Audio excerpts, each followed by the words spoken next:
Hello once again, Niner Faithful, and welcome to this episode of 49ers Playbook. This past game against the Cardinals felt like a game where the 49ers had a chance to steal a win versus the top team in the division on the road. It also featured the first start of Trey Lance's career. As far as first starts go, I was really happy with what Trey showed. He gave fans a glimpse of the potential he has and made some real nice plays in a day that, like any rookie quarterback making their first start, was largely up and down.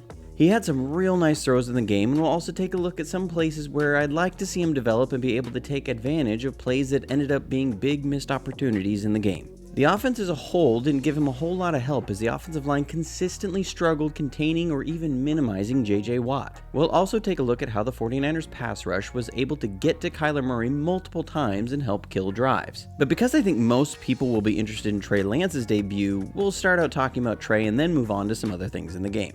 In the end, it was a tight game that could have gone either way by a few plays here or there. That being said, let's jump to the film and take a look. You're watching Johnny Dell's Football Academy.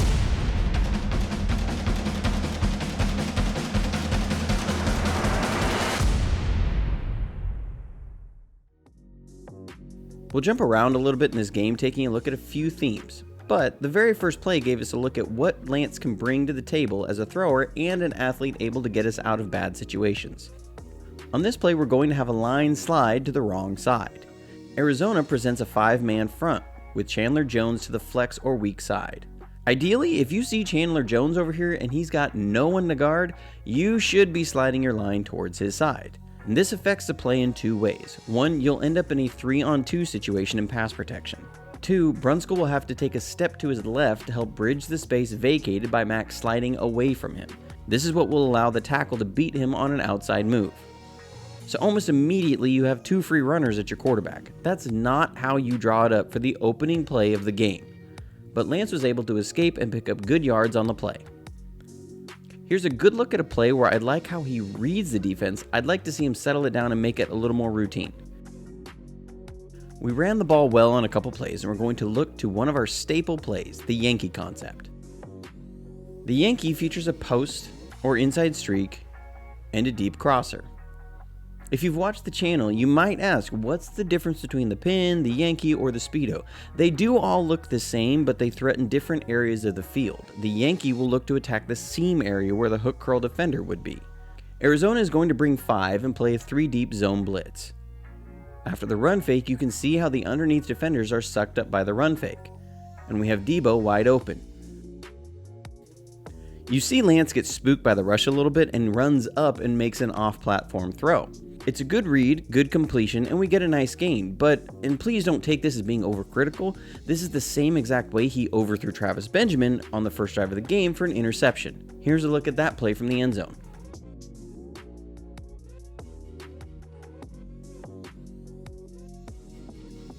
He makes the play just a little bit harder than it needs to be. The concept is work, his line is blocked, it just hang in there and make a routine throw. And who knows, if Debo gets the ball a little sooner on the run, we've seen how dangerous he can be with the ball in his hands. But these are things he'll learn. How to be comfortable in the pocket and hang in there and just make this play a routine play. This next play is an example of how he does a really, really nice job on the play, but his wide receivers have got to do their job. It's 3rd and long when we come out in a 3-by-1 set. We have Ross Dwelly up top, and with a corner on him and the single safety, it reveals cover 3 zone. We're going to run a double post plus sucker on this play. The double post is exactly what it sounds like, double post routes. They look to create a horizontal stretch. And the sucker action to occupy the strong side hook curl. This creates a triangle stretch of the 2 hook curl defenders. As Lance takes a snap, I like where his eyes are at. He first sees the will drop into the area of the first post. Then the hook curl get held up by the underneath curl route, which will open up Sanu's post. And you can see he throws with really nice anticipation. This is something that will take a lot of quarterbacks quite a while to do. Throw into zones with anticipation, understand how the concepts work versus the coverage, and throw to a spot on time. You can see he starts his windup before Sanu is breaking open. I love it. This is what allows the ball to get into the void in the zone, but Sanu drops the pass. This was his best throw of the day from top to bottom execution, and it's unfortunate that it goes incomplete.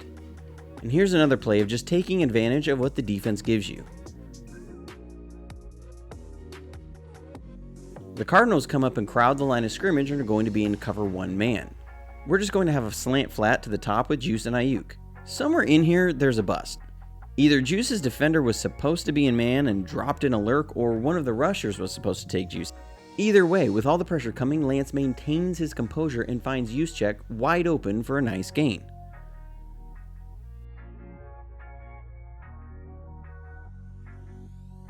And again, the Cardinals will crowd the line and be in man coverage. We're going to run our Ohio concept. If you've watched the channel, you've seen me talk about this play dozens of times. It's the protection release fade. And I'll pause for a moment and talk about the importance of how these routes are run. It's called the protection release fade because it's a release to protect the quick out. The outside fade is taught to aim at the corner's outside shoulder to widen him and turn him as much as possible so that it protects his quick out. That's what makes this play possible.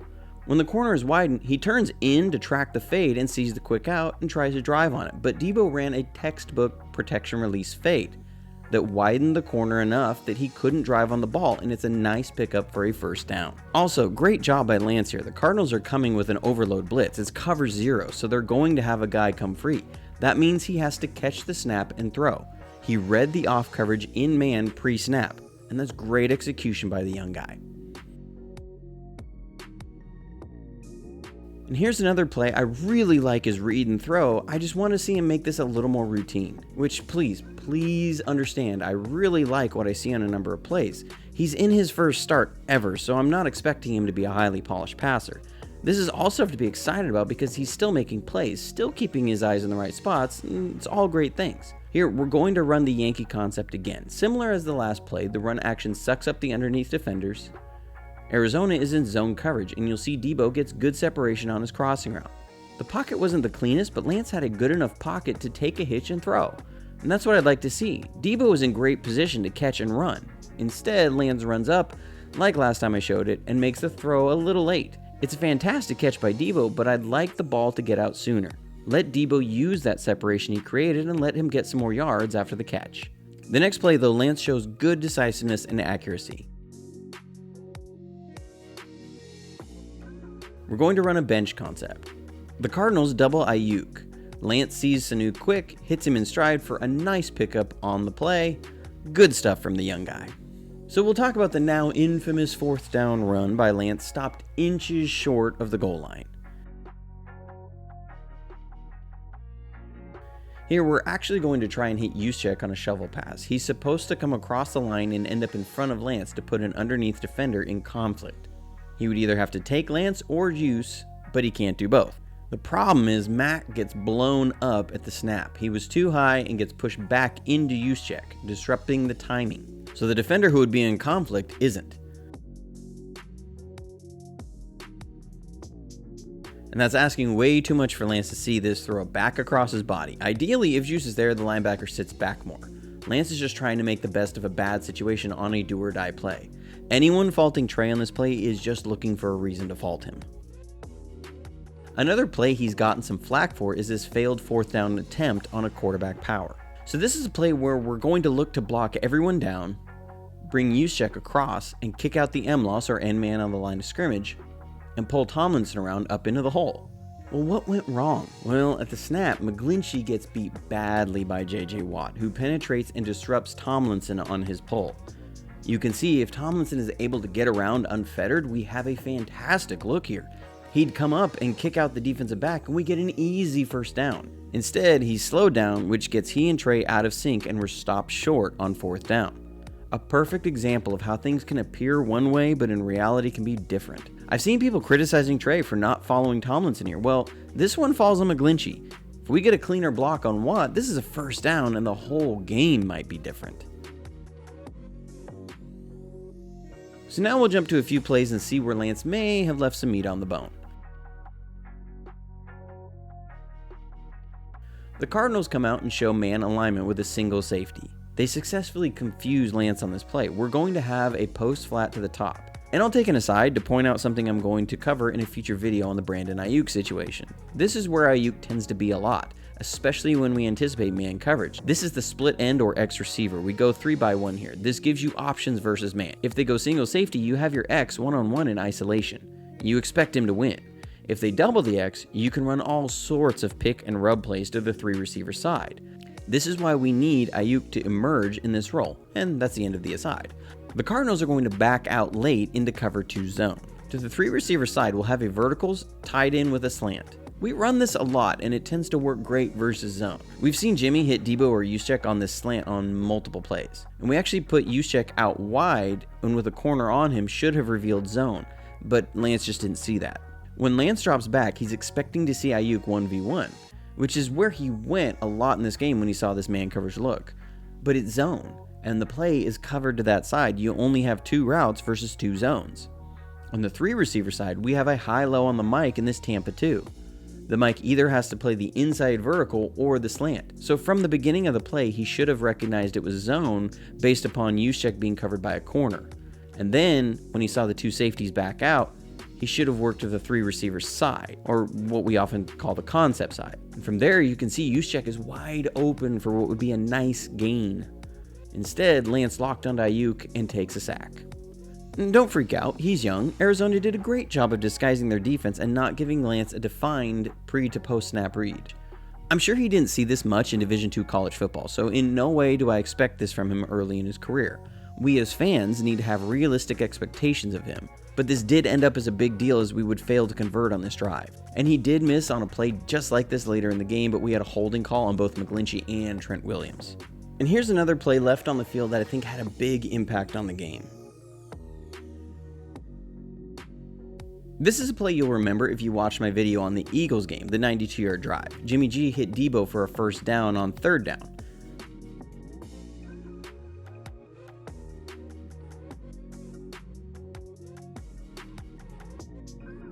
We run a little high-low here with Ayuk in what was Debo's spot and the running back. We also run a dagger concept to the top. The Cardinals have a cornerback over Ross Dwelley, so it reveals zone coverage, and are showing cover 6, which is cover 4 plus cover 2. Through the play, you can see how the underneath route by the running back will hold the defenders, which along with the inside vertical pulls off the quarter's safety and will open up a hole over the middle. I'm not sure why Lance doesn't look to work the high-low. He gets fixated on the 2 shorter routes on the cover 2 side, and that's the wrong side to look if you're going to work short, as cover 2 works best against short routes. The play is really well designed, and you'll see we have a huge opening for Ayuk. I'd like Lance to identify that he's facing zone, see the combo coverage, and work the high-low. Again, he's young. It's a defense he probably hasn't seen much in his time. By the time he comes back to the middle of the field, the holes have closed, and he rolls out right, and he tries to turn it back inside and gets hit by J.J. Watt. I really don't want to see our young quarterback take hits like that. Just run out of bounds. Don't turn back inside to J.J. Watt. This was a big play in the game because it sets up 4th and short for the other infamous failed sneak by Juszczyk. If we hit Ayuk there, we don't have to worry about that 4th down conversion.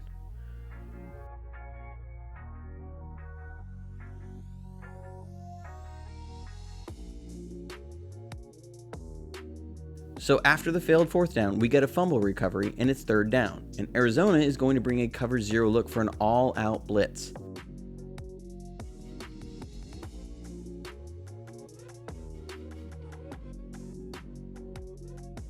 We're going to have Ayuk on a quick slant here, and he'll be the hot receiver. You have a big cushion, so this should be pitch and catch. When faced with an all-out blitz, the line can't block everybody, so they're going to block inside out, and it's up to the quarterback to get rid of the ball quickly to his best matchup. Here, it's the quick slant versus the big cushion. Ayuk runs a decent route. I like the recognition by Lance. He sees the cover 0, identifies his hot route, but he misses behind and high. This is something he's going to have to work on. When he has to rush his throws, he tends to be high and to the right on these. We saw it in preseason, and we're seeing it here in this game too. He'll get better at this during the offseason when he can retune his footwork and mechanics over and over and over. This is one of those aspects of development that isn't going to happen during the season. This ends up as a big deal in the game because the next play is 4th down and we get a pass batted down by J.J. Watt. You just can't miss on opportunities like we had on 3rd down. So that's it covering Trey Lance, and so we'll talk about some good and bad in the run game. So this is early in the game, and I showed how J.J. Watt influenced the quarterback power. Here, we're going to run a little read option. It'll be a split zone with read option. The goal is to leave the M-loss unblocked, block everything down, and bring Juszczyk up around to the 2nd level. using Lance as a way to hold the defensive end wide. At the snap, McGlinchey gets beat badly by JJ Watt inside, who's able to blow up the play for a loss. I saw this numerous times in the game where we just couldn't handle JJ Watt, and he stuffed several runs. On the Debo touchdown, though, Juszczyk is going to be the unsung hero.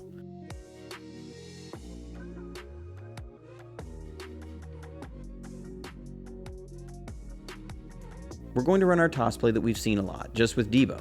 So we'll have reach blocks by Tomlinson and Mack. Dwelly will block down. Juszczyk is going to come from outside and crack down. We'll pull Trent Williams, and Sanu will also go out to block on the outside.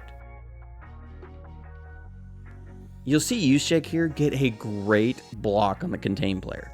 I mean, so much that he destroys this guy and then is able to pick up another pursuing linebacker, which leaves Sanu and Williams 1 versus 1, so that even without a great block from Sanu, Debo scores the touchdown. But let's go back and watch these blocks from Juszczyk because they're so freaking awesome. That's the kind of stuff I love pointing out because 99% of the time, we'd never recognize Juice for this play, but he's the biggest factor in this touchdown. So now we'll jump to the defensive side of the ball. I felt this was our best game by our defense this season by a good margin. The team defense was much better than we've seen. A lot has been talked about the lack of pass rush in different games. The Green Bay game was a good example of how we weren't able to marry the pass rush with good coverage. Here, we did both multiple times. The Cardinals come out in 12 personnel with 1 back and 2 tight ends, and will motion a player across the formation late. They're going to run a variation on a speedo concept that would have an outside streak with a deep over or crossing route off play action. We're going to show cover 2 pre-snap, but will actually be in cover 4 palms post-snap, with the outside corner matching anything deep and the safeties condensing the middle of the field. Warner is an absolute baller. He doesn't bite on the run fake at all. That means he's reading the offensive line and seeing they're in pass protection, so he doesn't jump on the run fake and then immediately turns and finds work in his zone, the tight end. Great timed call by D'Amico Ryans here, as the palms coverage allows us to double both routes.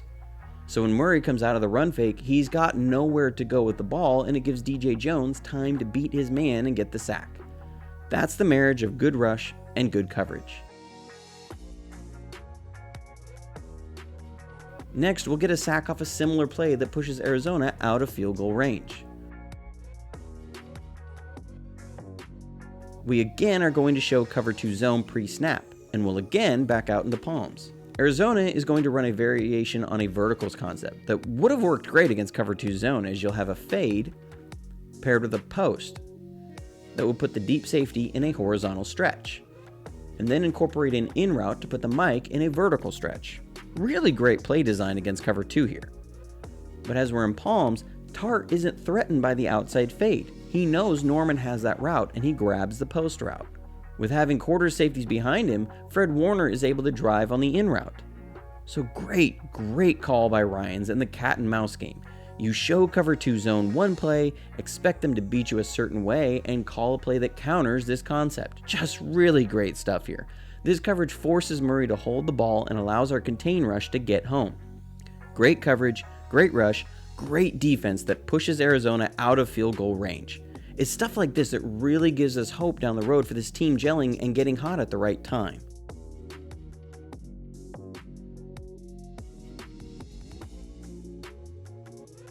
Another example here of great pass rush and good design by Ryans.